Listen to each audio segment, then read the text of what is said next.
You know, when we think of scandals involving the super rich, our minds usually go to money, right? Tax evasion, fraud, that kind of thing.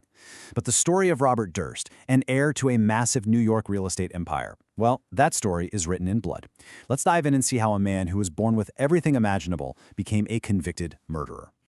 Yeah, that quote really says it all. Premeditated, graphic violence. We're not talking about creative accounting or hiding assets offshore. No, this is a story about personal, brutal, up-close acts that went on for nearly 40 years. So who exactly was Robert Durst?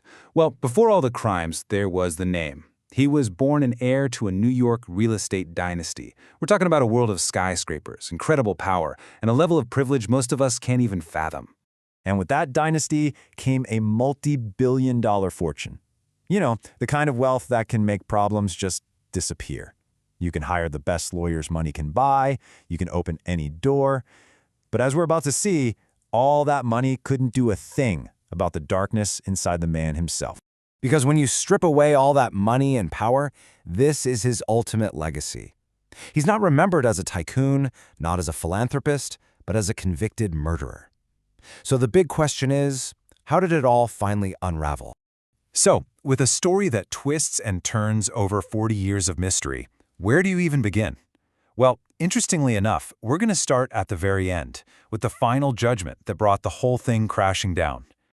In 2021, it finally happened. A guilty verdict. After decades and decades of suspicion, a jury convicted Robert Durst of murder. But here's the twist. It wasn't for the crime that everyone had always suspected him of. You see, he was convicted for silencing a friend. And the motive behind it?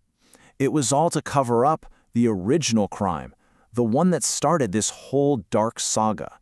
The victim's name was Susan Berman. She was a writer and, by all accounts, one of Durst's oldest and closest friends. She was found murdered, execution style, in her home in Los Angeles back in 2000. And for 2 decades, her case just went cold. So why would you kill a close friend? It's a huge question. Well, prosecutors argued it's because Susan Berman knew the truth. She knew what really happened almost 20 years before her own death. See, Berman's murder wasn't the beginning of the story at all. It was more like a brutal epilogue, a desperate act of silencing meant to cover up the original sin, the vanishing of his wife.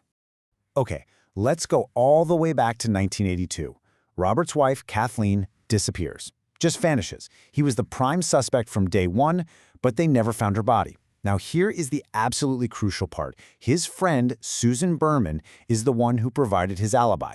So fast forward 2 decades, police reopened the cold case, and prosecutors believe Durst killed Berman to make sure she would never ever reveal what she really knew about that night. And if you think that's complicated enough, believe it or not, there's another body. In the time between his wife vanishing and his friend being murdered, Durst went on the run, which led to this absolutely bizarre and incredibly violent detour down in Texas. So while he was on the run, Durst was in disguise, living in this cheap little apartment in Galveston, Texas. And it's there that body parts belonging to his neighbor, a man named Morris Black, were found floating in the bay. Durst was arrested, and then he made a truly stunning admission. He confessed to dismembering the body. So let's just pause there. He admitted to chopping up the body. I mean, that has to be a slam dunk murder conviction, right? So what do you think the verdict was? Not guilty. He was acquitted. His multi-million-dollar legal team argued it was self-defense, that the gun went off by accident, and that he only dismembered the body in a blind panic. And the jury? They actually bought it. For the second time in 2 decades, Robert Durst, suspected of killing 2 people, walked free. So let's just take a step back here. We've got a vanished wife, a murdered best friend, and a dismembered neighbor. Let's try to put all these pieces together to see the full, truly chilling picture of this man's life. Just look at this timeline. Decades separate these events. 1982, 2000, 2001. Each and every time, suspicion fell on one man. But somehow, he always seemed untouchable. It wasn't until 2021 that justice finally caught up with him.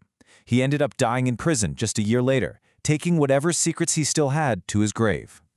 And this is what makes the Durst case so chillingly different. We almost expect to hear about financial scandals with the ultra-wealthy, but Durst's legacy?